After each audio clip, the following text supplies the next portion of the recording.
Всем привет! Сегодня я вас научу, как комбинировать техники мелирования. Наша клиентка имеет кудрявые волосы. Если вы приглядитесь, то у нее проходит еще посередине такая достаточно темная полоса. Ну, помните, у нас была пандемия, бывают окрашивания, которые делаются самостоятельно дома. У моей девушки седые волосы, поэтому, конечно же, так как она посещала работу, она не сидела дома, как все мы на удаленке. И поэтому, конечно же, вот такой произошел конфуз, и теперь нам надо из этого выходить. Уже волосы отросли, и нам надо все это скорректировать и сделать красиво, избавиться от вот этого темного пятна. Что я делала в самом начале, если вы видели? Я вытягивала ее кудрявые волосы очень быстро утюжком на где-то температура какая у меня была, где-то 110, наверное. То есть я не перегревала. У девушки достаточно слабый такой ранимый волос. Поэтому пощадите, просто проведите несколько раз, не задерживаясь ни на секунду нигде. Для чего я вытянула ей волосы? Для того, чтобы дальше было просто работать. Так как кудрявый волос имеет подшерсток, он достаточно объемный. Когда мы немного разгладили волос, как видите, легче прядку брать, класть, она не торчит, не пушится, не кудрявится, и получается рисунок более красивый. В данном случае я буду комбинировать две техники. Буду комбинировать микровуальку и балаяж. Значит, вот внизу я делаю балаяж, как вы видите, и немножечко небольшую делаю растушевку на зоне, где вот темное пятнышко. Посмотрите, пожалуйста, внимательно, как я закрывала, да, дальше будет хорошо видно. Здесь я, видите, говорила обо всем о другом, но вы на меня не в обиде. Значит, расскажу вам дальше про хвостик, когда он будет показан. Так, видите, я здесь показываю расчесочку. Значит, белую расчесочку, обыкновенный хвостик, я использую в технике балаяж, мне так удобно. У этой розовой расчесочки хвостик более длинный. Для техник мелирования мне не очень удобно, у меня пальчики для нее коротковаты. Поэтому эту расческу я только использую для микромелирования. То есть, ну, будем называть его техники вуалька. Совмещаю, как видите, я балаяж с вуалькой. С помощью вот этой расчесочки я набираю это микромелирование. Вот как всегда я разделила прядку, поставила пальчик, чтобы у меня волосы не перемешивались, и подложила туда планшет с фольгой. Здесь дальше вы наносите краску, как положено. И вот видите, я кончик не крашу. Что в технике балаяж, как я наносила, что в технике вуалька, я не крашу кончик. Кончики у нас уже осветленные, поэтому их нужно будет всего лишь почистить. Естественно, дальше в видео я покажу, как это надо будет сделать. Вот опять же разделила прядку, положила пальчик, подставила планшет, покрасила. Перед нанесением первых прядей там была заставочка с порошком, оксидом и волшебным средством, которое называется кератин. Я вам показала, что я добавила сюда в порошок.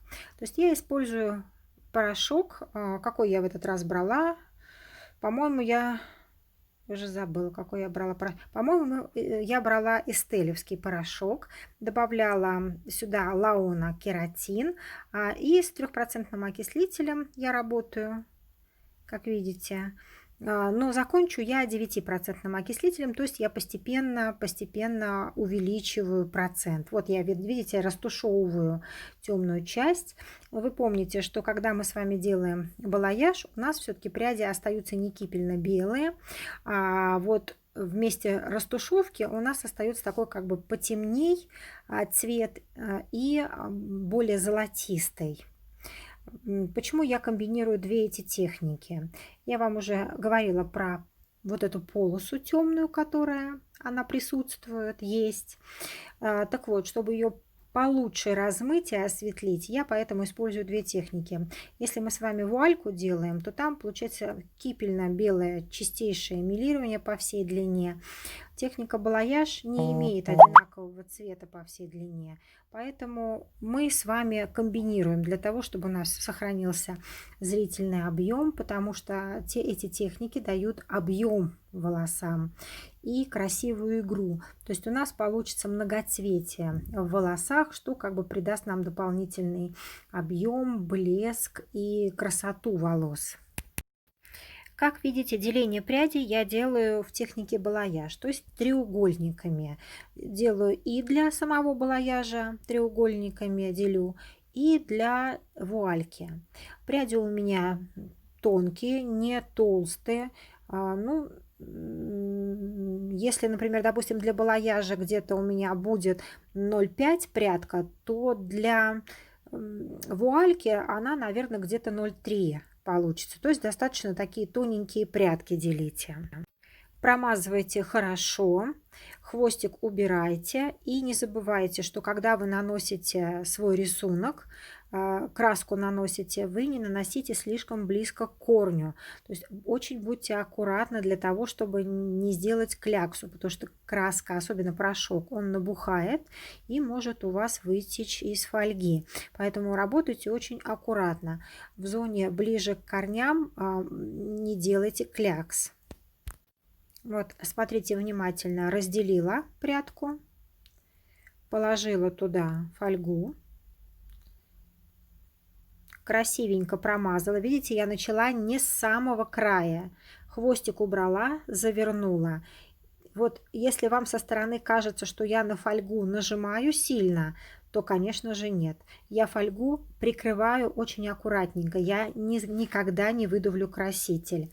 Вот мы когда с вами дойдем до теменной зоны, мне нужно размыть очень мягко. То есть сильных полосок я не хочу, потому что в теменной зоне у нас седины больше. Она неравномерная, а как бы такими пучками идет, кляксочками, и соответственно я хочу это размыть с помощью микромелирования, поэтому в основном вся у нас теменная зона будет как микромелирование, то есть нанесена этой техникой. Ну а балаяж, как вы помните, дает более широкую полосочку от корня. То есть он же имеет, конечно же, свой рисунок, микромелирование имеет свой. Поэтому, конечно, технику вы выбираете сами, которая подходит вашей клиентке. Когда закончили вы затылочную зону, дальше вы переходите уже либо в теменную зону, либо на виски. Ну, конкретно у моей модели я перехожу на виски, потому что челку я буду набирать отдельно. Вы спросите меня, почему я не выбрала AirTouch. Я не выбрала AirTouch именно по той причине, что он выдувает достаточно много волос. Нет, можно же, конечно, руку приблизить и оставить, и выдуть меньшее количество, но у моей девушки большая часть волос, она именно в подшерстке. Ну, такая вот структура. На концах волос очень-очень тоненький. Поэтому для более красивого эффекта, конечно же, я выбрала технику микромелирования, потому что эта техника ей больше подходит. И она хочет, скажем так, мягкий переход, она не хочет сильно много белого. И следующий вопрос, у нее есть седина. Если бы она бы не подкрашивала потом в течение нескольких месяцев корни отдельно, то, возможно, я выбрала бы AirTouch. Но подкрашивать корни приходится отдельно. И эта техника AirTouch ей не очень подходит. Как видите, я уже перешла на височки. И также я комбинирую две техники на висках. Лево-право одинаково. Ну, на самом деле, неважно, с какой вы первой пряди начнете. Это все зависит от густоты волос, от того, как вы хотите, чтобы рисунок к лицу выглядел. Более широкими прядями или наоборот более маленькими. Вы решаете уже здесь сами, как начнете, так и будет девушка носить. Но на самом деле вы это поймете и будете понимать, как чередовать эти пряди только тогда, когда покрасите первый раз. Вы должны будете видеть, как они выглядят на выходе. И тогда вы уже четко сможете комбинировать это мелирование между собой, любую технику мелирования. Вот следующую прядку, как вы видите, я сделала уже вуалькой. Конечно же, на обучении я более подробно все показываю, все рассказываю, ставлю ручку, объясняю, чего вы не должны бояться, как правильно делать. Это вообще не проблема. Я думаю, что видно, я стараюсь показать вам, все-таки приблизить, все сделать медленно. Ну, я думаю, что все равно, конечно, лучше пробовать и учиться у мастера, который стоит рядом. Закончив одну сторону, вы противоположно переходите на другую и повторяете все. Затем, как видите, я перешла уже к челке и начинаю работать с челкой. Здесь в балаяже я буду делать всего лишь одну прядь. Ну, это для того, чтобы у меня как бы рисунок был похож, он перекликался. Иначе будет очень засветленная челка, чего тоже нежелательно. Я хочу рассеять у лица, опять же полосу убрать, сделать более мягко, не рельефно. То есть я хочу просто размыть и осветлить чуть-чуть у лица линии. Как я вам рассказывала уже в предыдущих видео, расчесочка, которая используется для микромелирования, вообще шикарный инструмент. Если вы ее держите так, как я держу ее сверху, то у вас в руке окажется сразу 30% волос. То есть здесь прекрасно вообще идет деление. Если вы расчесочку будете держать снизу, то, соответственно, снизу у вас останется 30%. Поэтому вы выбираете количество, который вы хотите осветлить сами. От этого и ее ставите либо сверху, либо снизу. Как я вам говорила в самом начале, я постепенно окислитель увеличиваю, и сейчас я уже использую 9% окислитель. Опять же, я добавляю сюда кератин. Прекрасная вещь, у вас сохраняется волос, он остается упругим, крепким, просто всем рекомендую добавлять. Плексы – это прекрасно, но плексы замедляют работу, а кератин не замедляет работу, так что я рекомендую, пользуйтесь. Не ленитесь, пожалуйста, и разводите несколько раз краску. На своих курсах я рассказываю подробно, как работают порошки. Но вам коротко скажу, что самое мощное время осветления – это первые 20 минут. Наносите вы краску достаточно долго, медленно, потому что вы создаете рисунок. Поэтому я рекомендую вам маленькими, очень маленькими порциями разводить на каждый участок отдельно. Вы можете начать с 1,5%, если вы очень медленно работаете. Даже можно с 1%. Если вы как бы работаете быстро, вот как я, да, то начинайте с 3%. Просто рекомендую подходить часто, не ленитесь, каждый блок. То есть вы, например, делаете 3%, 4,5%, 6%, 7,5%, 9%. Как разводить и как получить эти проценты, все, естественно, если вам интересно, я все это расскажу. Вот здесь, как и обещала, я рисую прядочку техники балаяж. Посмотрите. Хвостик, опять же, как видите, и у лица я тоже не прокрашиваю. Хвостики я везде, по всей длине волос оставляю. Везде, со всех сторон. И виски, теменная зона, затылочная. Не крашу. Время выдержки порошка по условию производителя. В среднем это как бы получается до 50 минут. Но считается, что плюс-минус 10 минут, там это не очень важно. Главное, чтобы вы контролировали, подходили и смотрели, какой результат вам нужен. Если вам нужны кипельно-белые волосы, одно время. Если вы не выводите свою девушку совершенно в кипельно-платиновый цвет, то вы, естественно, вспоминайте, какой фон осветления должен быть для нужного вам цвета. Там, например, допустим, у 8, у 9, у 10. Какой фон осветления. От этого вы, подходя, обязательно заглядываете в фольгу, определяете, какой получился фон осветления, и тогда идете смывать в то время, которое вам нужно. Производитель, да, свои как бы порошки заявляет до 50 минут в среднем. вы можете посидеть хоть 10, хоть 20, хоть 50, ну, максимально, конечно, час. Больше не разрешено, идет полное разрушение волоса. Не забудьте, что восстановить разрушенное уже невозможно будет никакими лечениями. Если вы обратили внимание, то последнюю прядь я поделила и поделила еще второй раз. То есть я рассеяла еще более, сделала микромелирование мелким. У меня прям вуалька прозрачнейшая получилась. Но это мое личное желание, поэтому вы, естественно, рисунок будете выбирать сами. Когда вы все нанесли, девушке, естественно, неудобно, она ничего не видит, вы всю фольгу уберите с лица, закрепите, чтобы не падало, и во время того, как девушка у вас сидит, отдыхает, вы, естественно, предложите ей чай, кофе. Я в среднем, наверное, высидела минут 40, не больше, потому что мне кипельно-белый цвет не нужен, и после этого пошла в моечку. В моечке вы сейчас хорошо увидите, что кончики я не красила. Кончики мы с вами потом протянем. Вы чуть-чуть смочите водой волосы и чуть-чуть протянете. Будет сейчас видно на следующей пряди, которая с микровуалькой, как я протягиваю кончики. То есть чуть-чуть их подчищаем. После этого, естественно, мы с вами будем делать особое мытье, вытаскивать аммиак до конца из волос. Вот это оно.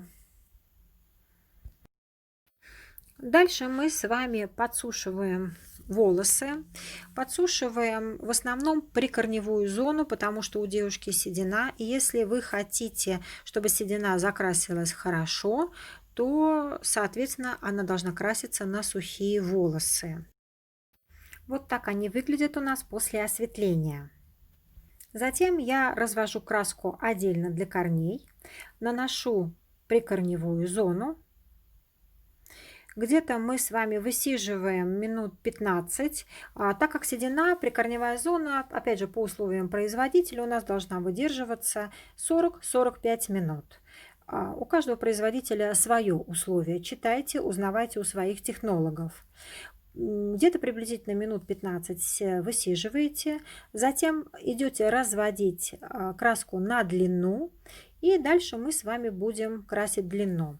В предыдущей картинке я вам показала, какую краску я разводила конкретно для своей девушки на прикорневую зону.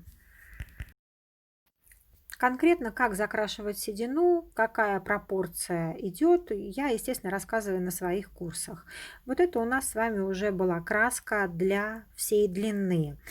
Смысл, принцип ее нанесения таков. Вы должны аккуратненько нанести на всю длину, перемешать две краски пальчиками. Вот видите, я перемешиваю две краски, и плюс еще помогаете себе расчесочкой. Вы как бы мягко прочесываете вот эту среднюю зону, где у вас идет стык двух красок.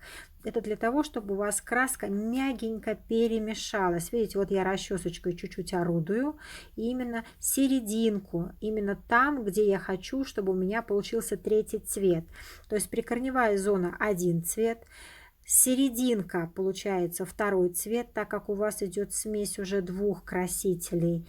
И на кончик у вас получается третий цвет. То есть получается плавный переход, то есть получается градация цвета. Поэтому называется растяжка. Растяжка цвета вот таким образом можно сделать опять же из двух оттенков. Не обязательно делать это из трех. Третий цвет мы с вами создаем самостоятельно. Нанесли вы всю длину оставшуюся и, соответственно, высчитываем от последней пряди время выдержки. Время выдержки у вас может идти от 5 до 20 минут. Все зависит от вашего желания, интенсивности цвета. То есть, как вы считаете, какой вам нужен по интенсивности оттенок. Чуть-чуть затонированный, либо достаточно хорошо прокрашенный, яркий. Я не имею понятия, какой вы выберете цвет, но высиживать вы будете именно от 5 до 20 минут. Это условие, опять же, производителя. На конце, если вы помните картинку, я наношу уже безаммиачный краситель. И обязательно, если вы видели, опять же, картинку, я добавляю туда кератин. Я все-таки забочусь о своей клиентке, и я забочусь о ее волосах, потому что работать мне с этим дальше. Вот я заканчиваю нанесение, и после этого вы идете продолжать пить чай. Кератин мне понравился. Я купила у Laona Lab.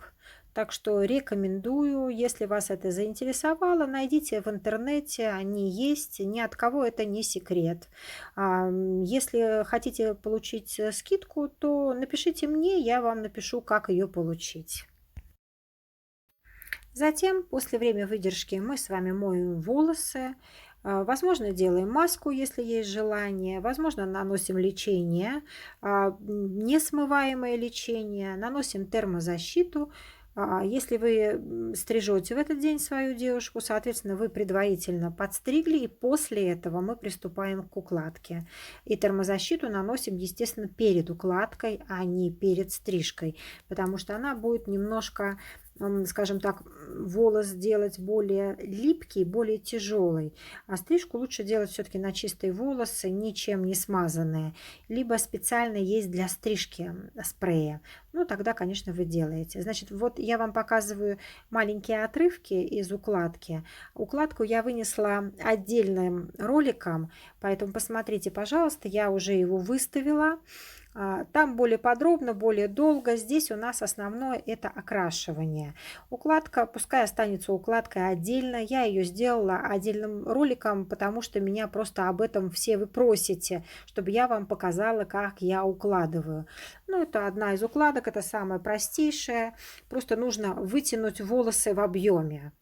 Ну, посмотрите. Понравится, ставьте лайки, приходите, научу делать разные укладки, естественно, и вечерние я делаю тоже. Жду вас всех на обучение, как всегда, хорошего вам дня, всех вас люблю и рада, что вы подписываетесь на меня. До встречи!